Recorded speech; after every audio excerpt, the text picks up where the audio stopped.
I'm running short of words right now, but I cannot afford this because I have to speak. Thank you so much for all the love, for all the warmth.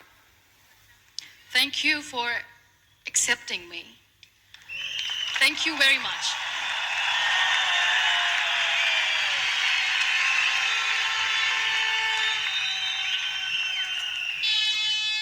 Well, I always start my talk with a disclaimer. And that disclaimer is that I've never claimed to be a motivational speaker.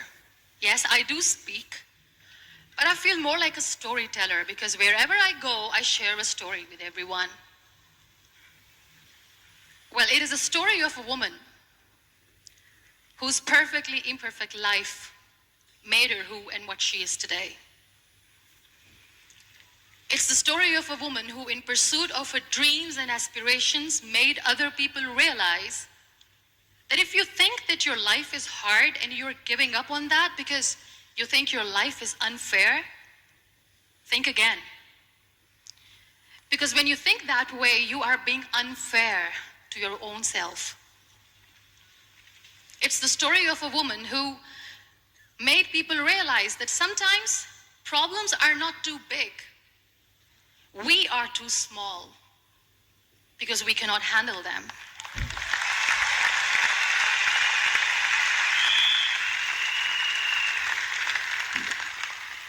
It is the story of a woman who with time realized that real happiness doesn't lie in success, money, fame.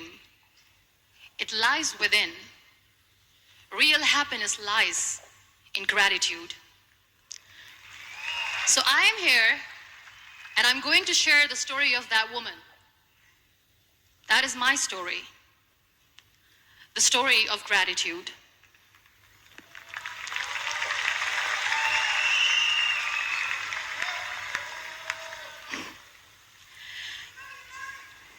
I love you too. I love you all.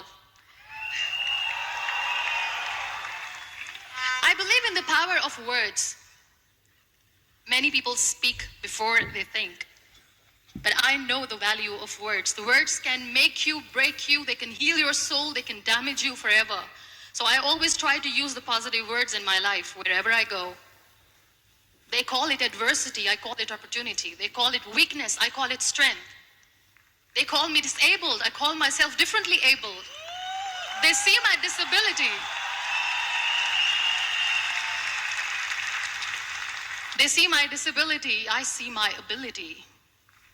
There are some incidents that happen in your life, and those incidents are so strong that they change your DNA.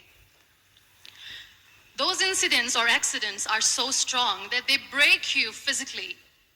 They deform your body, but they transform your soul.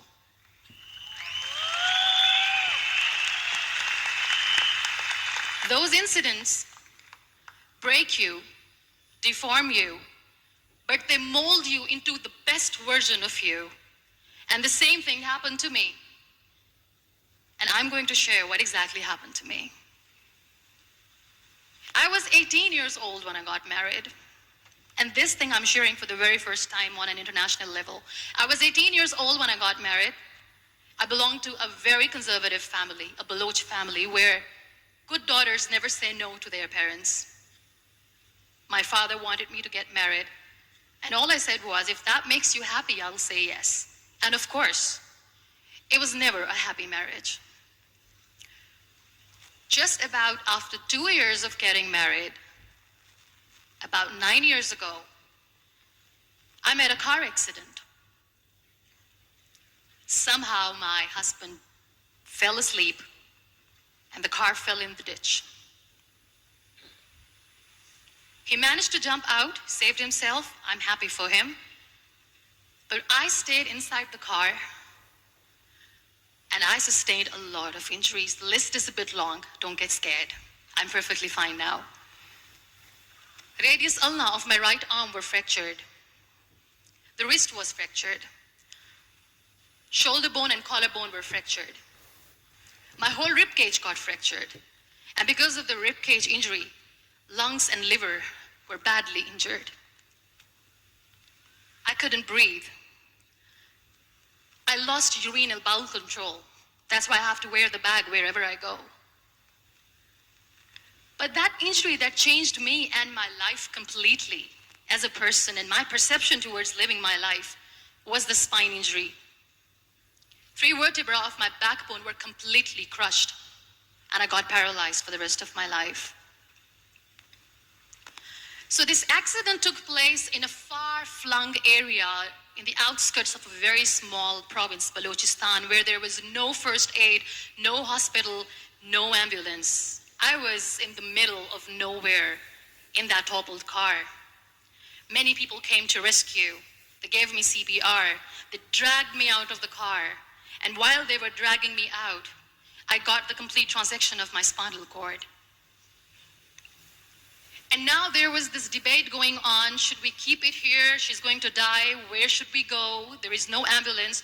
There was this 4-wheeler Jeep standing in the corner of the street. They said, put her in the back of the Jeep and take her to the hospital, which is 3 hours away from this place. And I still remember that bumpy ride. I was all broken. They threw me at the back of the Jeep and they rushed me to the hospital.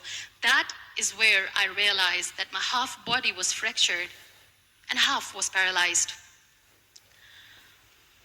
I finally ended up in a hospital where I stayed for 2.5 months. I underwent multiple surgeries. Doctors have put a lot of titanium in my arm. There's a lot of titanium at my back to fix my back. That's why people in Pakistan call me the Iron Lady of Pakistan.